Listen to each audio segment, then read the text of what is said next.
দেখছেন ভিডিওটা, একটু আসেন একটা জিনিস দেখাই।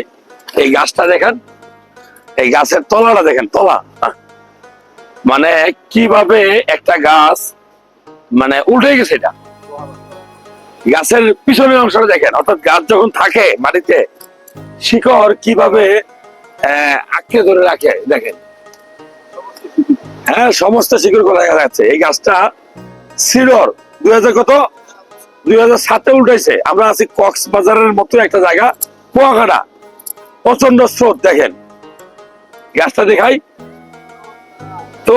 অনেক সময় এই যে মানুষ বলে না, শিকড় ছাড়া গাছের যেমন দাম নাই, ওই স্বামী ছাড়া বউয়ের দাম নাই, অনেকেই বলে। হ্যাঁ, আসলেই বাস্তবতা।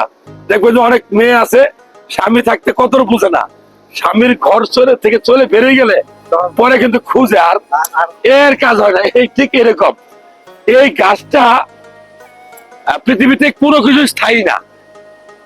কি পরিমাণ গাছ এখানে উল্টাইছে দেখেন, প্রত্যেকটা গাছ। বিশেষ করে এই গাছটা আমার ভালো লাগছে, যে কি পরিমাণ শিকড় ছিল।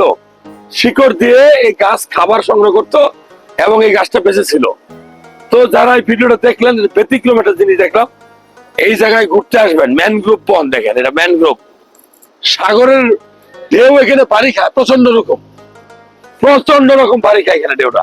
আসলে কিন্তু ঢেউটা এই জায়গায় পানি খায়, এই জন্য ওই গাছগুলো উল্টেছে নাকি না।